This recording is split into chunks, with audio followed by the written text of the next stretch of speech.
ಏನು ತಿಳ್ಕೋಬೇಕು ಇದು ಯಾವುದಿದೆ ಅಂತ. ಎಸ್ ಸೊ ಈಗ ಮೀಟರ್ ಪರ್ ಸೆಕೆಂಡ್ ನಾವು ಎದಕ್ಕೆ ಯೂಸ್ ಮಾಡ್ತೀವಿ?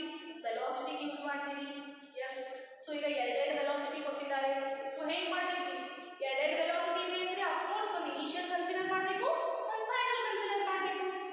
ಎಸ್ ಸೊ ಈಗ ಅವ್ರೇನು ಹೇಳಿದರೆ ಎಕ್ಸಲರೇಟ್ಸ್ ಫ್ರಾಮ್ ಅಂತ ಇದೆ. ಎಲ್ಲಿಂದ ಶುರು ಆಯ್ತು? ಇಲ್ಲಿಂದ. ಸೊ ಇಲ್ಲಿಂದ ಸ್ಟಾರ್ಟ್ ಆಯ್ತಂದ್ರೆ this will be initial. So you ಎಲ್ಲಿ ಹೋಗಿ 2 ಫ್ರಾಮ್ ಅಂದ್ರೆ ಸ್ಟಾರ್ಟ್ ಆಗೋದು, 2 ಅಂದ್ರೆ ಎಂಡ್ ಆಗೋದು. ಸೊ 18 ಅಂದ್ರೆ ಫೈನಲ್ ವೆಲಾಸಿಟಿ ಆಯ್ತು. ಎಸ್ ಸೊ ನಾ ಇನ್ನ 12 ಸೆಕೆಂಡ್ಸ್. ಸೊ ಇಲ್ಲಿ 12 ಸೆಕೆಂಡ್ಸ್ ಅಂತ ಟೈಮ್ ಕೊಟ್ಟಿದ್ದಾರೆ. Yes so second SI unit of the time that you know already. Then assuming the acceleration to be uniform, acceleration ಹೇಗಿದೆ? ಯೂನಿಫಾರ್ಮ್ ಆಗಿದೆ. ಎಸ್ then calculate or ಏನು calculate ಮಾಡೋಕೆ ಹೇಳಿದ್ದಾರೆ? ಒಂದು acceleration and second one ಏನ್ರಿ? distance covered in a 12 second. S ಒಂದು acceleration ಅನ್ನು find out ಮಾಡಬೇಕು, ಇನ್ನೊಂದು ಡಿಸ್ಟೆನ್ಸ್ ಎಷ್ಟು ಕವರ್ ಮಾಡಿದೆ ಅನ್ನೋದನ್ನ 12 ಸೆಕೆಂಡ್ಸ್ ನಲ್ಲಿ ಅನ್ನೋದನ್ನ ನಾವು ಕ್ಯಾಲ್ಕುಲೇಟ್ ಮಾಡಬೇಕು. Okay so start. So first ಹೇಗೆ ಸಾಲ್ವ್ ಮಾಡಬೇಕು ಈ ಪ್ರಾಬ್ಲಮ್ಸ್ ಅನ್ನ? ಫಸ್ಟ್ ಏನೇನು ಕೊಟ್ಟಿದ್ದಾರೆ ಅನ್ನೋದೆಲ್ಲ ಫಸ್ಟ್ ಎಲ್ಲ ಬರ್ಕೋಬೇಕು. ಎಸ್ ಸೊ ಇಲ್ಲಿ ಗಿವನ್ ಅಂತ ಹಾಕೊಂಡು ಸೊ ಸ್ಟಾರ್ಟ್. ಯು ಕೊಟ್ಟಿದ್ದಾರೆ ಇನಿಷಿಯಲ್ ವೆಲಾಸಿಟಿ ಎಷ್ಟಿದೆ? 6 metre per second. Final velocity ಕೊಟ್ಟಿದ್ದಾರೆ that is 18 metre per second. Yes so time ಕೊಟ್ಟಿದ್ದಾರೆ 12 ಸೆಕೆಂಡ್ಸ್ ಅಂತ. that only ಆಯ್ತಂತೆ 12 seconds. then see ಈಗ ನಾವು acceleration ಅನ್ನು ಫೈಂಡ್ ಔಟ್ ಮಾಡಬೇಕು. ಈಗ ಫಾರ್ಮುಲಾ ಏನ್ರಿ? ಬರೇ v/t ಅಂತ ಹಾಕೋದಂತೂ ಬರೋಲ್ಲ. acceleration ಫಾರ್ಮುಲಾ ಏನ್ರಿ? velocity divided by time. ಈಗಂತೂ ಹಾಕೋಕೆ ಬರಲ್ಲ ಬಿಕಾಸ್ ಇನಿಷಿಯಲ್ ಕೊಟ್ಟಿದ್ದಾರೆ, ಫೈನಲ್ ಕೊಟ್ಟಿದ್ದಾರೆ. ಸೊ ಅಲ್ಲಿ ಬರೀ ಓನ್ಲಿ ಒನ್ ಇದೆ. ಸೊ ಹೇಗೆ ಮಾಡಿದ್ವಿ? ಈಗ ಕೈನೆಮ್ಯಾಟಿಕ್ ಈಕ್ವೇಷನ್ ನ ಡಿಸ್ಕಷನ್ ಮಾಡಿದ್ವಿ. Yes v is equal to u plus at ಅಂತ. ಎಸ್ ದಿಸ್ ಈಕ್ವೇಷನ್ ಅನ್ನು ನಾವು ಡಿಸ್ಕಷನ್ ಮಾಡಿದ್ವಿ. ಅದರಲ್ಲಿ ಫೈನಲ್ ವೆಲಾಸಿಟಿ v ಇದೆ ರೀ, ಆಮೇಲೆ ಇನಿಷಿಯಲ್ ವೆಲಾಸಿಟಿ ಇದೆ, ಎಕ್ಸಲರೇಷನ್ ಇದೆ, ಟೈಮ್ ಇದೆ. ಸೊ ಈಗ ನಮಗೆ ಯೂಸ್ಫುಲ್ ಆಯ್ತು. ಸೊ u ಕೊಟ್ಟಿದಾರ, ಓಕೆ ನಾವು ವ್ಯಾಲ್ಯೂ ಹಾಕೋದು. v ಕೊಟ್ಟಿದಾರ, ಓಕೆ. t ಕೊಟ್ಟಿದಾರ, okay. So we have to find acceleration easily here. yes so now acceleration ಅನ್ನು easily find out ಮಾಡಬಹುದು from this formula. okay so what you do, just you start to put the value in this formula. yes so formula entry v is equal to u plus 80. c v ಎಷ್ಟಿದೆ 18, u ಎಷ್ಟಿದೆ 6, a as it is ಅದನ್ನ ನಾವು calculate ಮಾಡಬೇಕು. So ಅದಕ್ಕೆ ಹಾಗೆ ಬರ್ತಿದ್ದೀನಿ. t ಎಷ್ಟಿದೆ ರೀ 12. So ಏನಾಯ್ತು 18 ಈ ಸೈಡ್ ಬಂದ್ರೆ ಇದು ಮೈನಸ್ ಆಗುತ್ತೆ. minus 6 is equal to 12a. okay then 12 18 minus 6 is 12 is equal to 12a. so a is equal to 12 by 10. 12 ಎಷ್ಟಾಯ್ತು 1 meter per second second square. yes ಇಲ್ಲಿ second square ಯಾಕೆ ಬರಿಬೇಕ್ರಿ? acceleration SI unit ಏನು meter per second square ಗೊತ್ತಲ್ಲ ನಿಮಗೆ. yes so acceleration ಎಷ್ಟು ಬಂದ್ರಿ meter per second square 1 meter per second square. so ನಾವು ಈಗ acceleration ಅನ್ನು ಕ್ಯಾಲ್ಕುಲೇಟ್ ಮಾಡಿದ್ವಿ by using this formula. yes now distance ಅನ್ನು ನಾವು ಕ್ಯಾಲ್ಕುಲೇಟ್ ಮಾಡಬೇಕು. see ಈ ಫಾರ್ಮುಲಾ ನಲ್ಲಿ ಡಿಸ್ಟೆನ್ಸ್ ಕ್ಯಾಲ್ಕುಲೇಟ್ ಮಾಡಬಹುದ್ರಿ. ಡಿಸ್ಟೆನ್ಸ್ ಅಂದ್ರೆ ಏನು? yes ಇದಕ್ಕೆ ನಾವು ಏನಂತ ಕರಿತೀವಿ? ಡಿಸ್ಟೆನ್ಸ್ ಅಂತ ಹೇಳ್ತೀವಿ. so ಈ s ಅನ್ನೋದು ಈ ಫಾರ್ಮುಲಾ ನಲ್ಲಿ ಇಲ್ಲ. yes so we will take the one more formula kinetic equation ಮತ್ತೆ ನೀವೇ ಡಿಸ್ಕಷನ್ ಮಾಡಿದ್ವಿ. oh yes okay so what is that? s is equal to ut plus half at square. so ನೀವೇ ನಾವು ಈ kinetic equation ನ discussion ಮಾಡಿದ್ವಿ. Correct. so s ಅಂದ್ರೆ ಏನ್ರಿ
ಡಿಸ್ಟೆನ್ಸ್ ಎಷ್ಟು ಬಂದ್ರಿ ಈಗ 144 metre. So what I told you to find out the acceleration that you did 1 meter per second square and distance ಎಷ್ಟು 12 seconds ನಲ್ಲಿ ಇತ್ತು 144 meter. Yes, so like this you have to find the solution for the problems. So ಈ ತರ problem ಕೇಳಿದ್ರೆ ಅದು definitely 5 marks ಸಿಗುತ್ತೆ. ಎಷ್ಟು marks ಸಿಗ್ರಿ 5 marks. Yes, so this is the one problem. Then now let us move towards the second problem. What is that?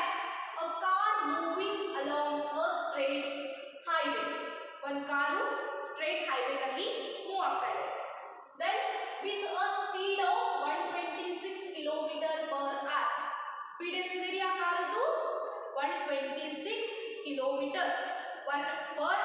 ಅಂದ್ರೆ per hour ಗೆ ಅದು 126 km move ಆಗ್ತಾ ಇದೆ.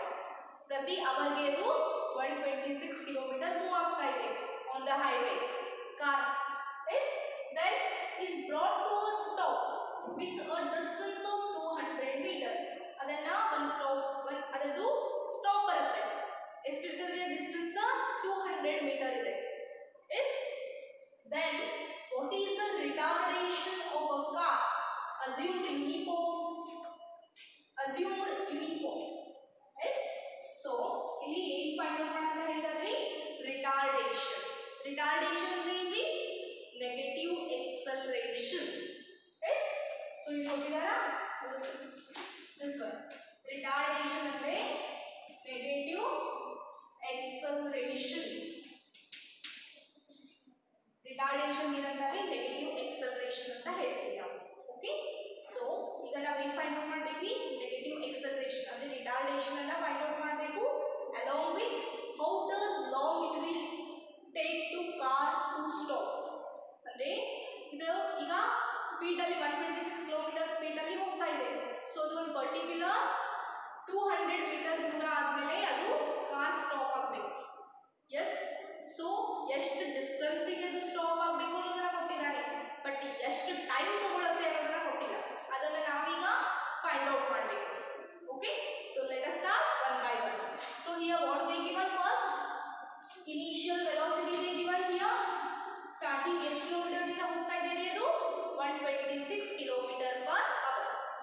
ಎಸ್, ಸೊ ಅದನ್ನೇ ಬಂದಿದ್ದೀವಿ 126 km per hour. Correct. So ನಾವಿಲ್ಲಿ ಇದನ್ನ convert ಮಾಡ್ತೀವಿ. ಎಸ್, ಸೊ ಹೇಗೆ ಕನ್ವರ್ಟ್ ಮಾಡ್ಕೊಳ್ಳೋದ್ರಿ? ಸಿ ನನಗೀಗ ಪರ್ ಅವರ್ ಗೆ ಬೇಡ, ಪರ್ ಸೆಕೆಂಡ್ ಗೆ ಬೇಕು. ಎಸ್, ಸೊ ಅಂದ್ರೆ ನಮ್ಗೆ ಈಸಿ ಆಗುತ್ತಾ ಕ್ಯಾಲ್ಕುಲೇಟ್ ಮಾಡೋಕೆ? ಸೊ ಏನು ಮಾಡ್ತೀನಿ ಈಗ ನಾನು ಕಿಲೋಮೀಟರ್ ಪರ್ ಅವರ್ ಇದ್ದಿದ್ದನ್ನ ಮೀಟರ್ ಪರ್ ಸೆಕೆಂಡ್ ಗೆ ಕನ್ವರ್ಟ್ ಮಾಡ್ತೀನಿ. Yes, so here one thing I want to tell you, this one you take it here. Then see, if you want to convert kilometer per hour to second, first entry kilometer per hour to meter per second ಗೆ convert ಮಾಡಬೇಕಾಗಿತ್ತಂದ್ರೆ ನೀವು ಯಾವುದೇ ಒಂದು value ಅನ್ನ 5/18 ಇಂದ multiply ಮಾಡಬೇಕು. S, ಅವರು ಒಂದು value ಕೊಟ್ಟಿರ್ತಾರೆ, ಅದಕ್ಕೆ ನೀವು 5/18 ಇಂದ ಮಲ್ಟಿಪ್ಲೈ ಮಾಡಬೇಕು. ಯಾವಾಗ ಕಿಲೋಮೀಟರ್ ಪರ್ ಅವರ್ ಇದನ್ನ ಮೀಟರ್ ಪರ್ ಸೆಕೆಂಡ್ ಗೆ ಕನ್ವರ್ಟ್ ಮಾಡಬೇಕಾಗುತ್ತೆ. ಸಿ ಕಿಲೋಮೀಟರ್ ಗಿಂತ ಸಣ್ಣ ಯಾವ್ದು ಮೀಟರ್, ದೆನ್ ಅವರ್ ಗಿಂತ ಸಣ್ಣದು ಸೆಕೆಂಡ್. ಕರೆಕ್ಟ್. ಸೊ ಅದನ್ನ 5/18 ಇಂದ ಮಲ್ಟಿಪ್ಲೈ ಮಾಡಬೇಕು. Then second one metre per second ಅನ್ನ ಕಿಲೋಮೀಟರ್ ಪರ್ ಅವರ್ ಗೆ ಕನ್ವರ್ಟ್ ಮಾಡಬೇಕಾದ್ರೆ 18/5 ಇಂದ ಮಲ್ಟಿಪ್ಲೈ ಮಾಡಬೇಕು. ತಿಳಿತಾ? Take it as a note. See first ಅವರು ಕಿಲೋಮೀಟರ್ ಪರ್ ಅವರ್ ನಲ್ಲಿ ನೀವು ಕೊಡ್ಬೋದು ಅಥವಾ ಮೀಟರ್ ಪರ್ ಸೆಕೆಂಡ್ ನಲ್ಲಿ ನೀವು ಕೊಡ್ಬೋದು. ನಿಮಗೆ ಕನ್ವೀನಿಯಂಟ್ ಹೇಗಾಗತ್ತಲ್ಲ ಹಾಗೆ ನಾವು ಅದನ್ನ ಕನ್ವರ್ಟ್ ಮಾಡ್ಕೋಬೇಕಾಗತ್ತೆ ಪ್ರಾಬ್ಲಮ್ ಸಾಲ್ವ್ ಮಾಡಬೇಕಾದ್ರೆ. ಎಸ್, ಸೊ ನಾವು what you have to do, if you want to convert from kilometre per hour to metre per second, then you have to take here multiply by 5/18. See kilometre per hour ಇಂದ metre per second ಮಾಡ್ಕೋಬೇಕಾದ್ರೆ 5/18 ಇಂದ multiply ಮಾಡಬೇಕು. If metre per second ಇಂದ kilometre per ಮಾಡಬೇಕಾದ್ರೆ opposite ಆಗೇನು 18/5 ಇಂದ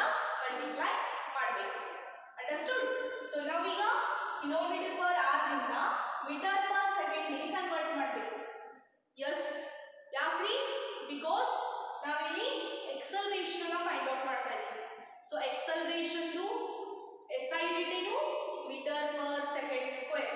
so ಇಲ್ಲಿ metre ಮತ್ತೆ ಸೆಕೆಂಡ್ ಅನ್ನ ಕನ್ಸಿಡರ್ ಮಾಡಬೇಕು ನಾವು ಎಕ್ಸಲರೇಷನ್ ಅನ್ನ ಫೈಂಡ್ ಔಟ್ ಮಾಡಬೇಕಂದ್ರೆ, ಬಟ್ ಅಲ್ಲಿ ಕಿಲೋಮೀಟರ್ ಪರ್ ಅವರ್ ಕೊಟ್ಟಿದ್ದಾರೆ. Yes, so we have to convert here. How? By multiplying 5/18. Yes, so ಈಗ 126 ಗೆ 5/18 ಇಂದ ಮಲ್ಟಿಪ್ಲೈ ಮಾಡಿದ್ರೆ ಮೀಟರ್ ಪರ್ ಸೆಕೆಂಡ್ ಆಯ್ತ್ರಿ. So just you calculate here how much you will get 35 metre per second. Yes, ಇಲ್ಲಿ direct ಬಂದಿದ್ದೀನಿ, just you calculate and write here. Okay, so v s ಕೊಟ್ಟಿದ್ದಾರೆ, final velocity ಅಂತೂ ಕೊಟ್ಟಿಲ್ಲ. So of course it will be 0. ಇನ್ನ car stop ಆಗಿಲ್ಲ, ಅದು ಇನ್ನು on the way ಇದೆ. ಎಸ್, ಸೊ ಅದಕ್ಕಾಗಿ final velocity 0, only initial velocity. Yes, then x ಎಷ್ಟಿದೆ? 200 ಮೀಟರ್. ಎಕ್ಸ್ ಅಂದ್ರೆ ಏನು? ಡಿಸ್ಟೆನ್ಸ್. ಅಲ್ಲಿ ಕೊಟ್ಟಿದ್ದಾರಲ್ಲ, this 200 metre with a distance. Distance ಎಷ್ಟು? 200 meter. Okay, so we have to calculate now. Let A be the acceleration and T be the time requirement. Now ಇದನ್ನೇ ಈಗ calculate ಮಾಡಬೇಕ್ರಿ. Yes, so acceleration ಅನ್ನ calculate ಮಾಡೋಕೆ which formula you have to use? That is this one now. V square is equal to U square plus 2AS. ಇದನ್ನ ಯಾಕೆ use ಮಾಡಬೇಕ್ರಿ? ಈಗ V is equal to U plus 80 ಅನ್ನ use ಮಾಡಬಹುದು ನಾವು. V is equal to U plus 80 ಅನ್ನ use ಮಾಡಬಹುದು, but ಮಾಡ್ತಾ ಇಲ್ಲ. ಈ ಫಾರ್ಮುಲಾ ಅನ್ನ ಯೂಸ್ ಮಾಡ್ತಾ ಇಲ್ಲ. Why? Because here T is not there. ಇಲ್ಲಿ T ಕೊಟ್ಟಿಲ್ಲ, ಅದನ್ನ ನಾವು ಕ್ಯಾಲ್ಕುಲೇಟ್ ಮಾಡಬೇಕು. ಅದಕ್ಕಾಗಿ ನಾವು ಇಲ್ಲಿ ಏನು ತಗೋತಾ ಇದ್ದೀವಿ? V square is equal to U square plus 2AS. So ಈ ಫಾರ್ಮುಲಾನಲ್ಲಿ ಯಾವುದೇ T ಇಲ್ಲ. ಎಸ್, ಸೊ ನಮಗೆ ಫೈನಲ್ ವೆಲಾಸಿಟಿ ಗೊತ್ತ್ರಿ 0. ಯು ಸ್ಕ್ವೇರ್ ಗೊತ್ತಾ? ಯು ಎಷ್ಟಿದೆ ರೀ? 120. ಇಲ್ಲಿ ಕ್ಯಾಲ್ಕುಲೇಟ್ ಮಾಡಿದೀವಿ 35 metre per second.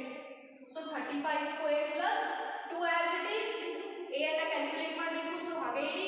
Then s ಕೊಟ್ಟಿದ್ದಾನ here. X is nothing but the s here. Yes, so s ಆದ್ರೂ ತಗೊಳ್ಳಿ ಅಥವಾ ಎಕ್ಸ್ ಆದ್ರೂ ತಗೊಳ್ಳಿ. ಎಸ್, ಸೊ ಎಸ್ ಎಷ್ಟಿದೆ ರೀ? 200. Okay, put the value. Yes, so 35 square ಅದೆಷ್ಟಾಯ್ತ್ರಿ? ಸೊ 35 ಸ್ಕ್ವೇರ್ ಅನ್ನ ಈ ಸೈಡ್ ತಗೊಳ್ಳಿ. ಓಕೆ, ಇಲ್ಲಿ ಆಲ್ರೆಡಿ 0 ಇದೆ. ಸೊ 35 ಸ್ಕ್ವೇರ್ ಇಲ್ಲಿ ಪ್ಲಸ್ ಇದೆ, ಈ ಸೈಡ್ ಬಂದ್ರೆ -35 ಸ್ಕ್ವೇರ್ ಆಗುತ್ತೆ. Yes, so 400A. 2 into 200, 400A is equal to -35 square. Because ಇದು ಈ ಸೈಡ್ ಇದೆ, ನಾನು ಈ ಸೈಡ್ ತಗೊಂಡಿದ್ದೀನಿ. Yes, so middle equal to side ಇದೆ. ಎಸ್, ಇಲ್ಲಿ ಈಕ್ವಲ್ ಟು ಅಂತ ಇದೆ. ಸೊ ಎಷ್ಟಾಯ್ತು? A is equal to -35 square divided by 400. 35 square ಎಷ್ಟಾಗುತ್ತೆ ಅದನ್ನ ಬರೀರಿ, ಡಿವೈಡೆಡ್ ಬೈ 400 ಮಾಡಿ. ನಿಮಗೆ ಎಷ್ಟು ಬರುತ್ತೆ value? -3.06 metre per second square. Yes, but ಇಲ್ಲಿ ನೆಗೆಟಿವ್ ಸೈನ್ ಬಂದಿದೆ.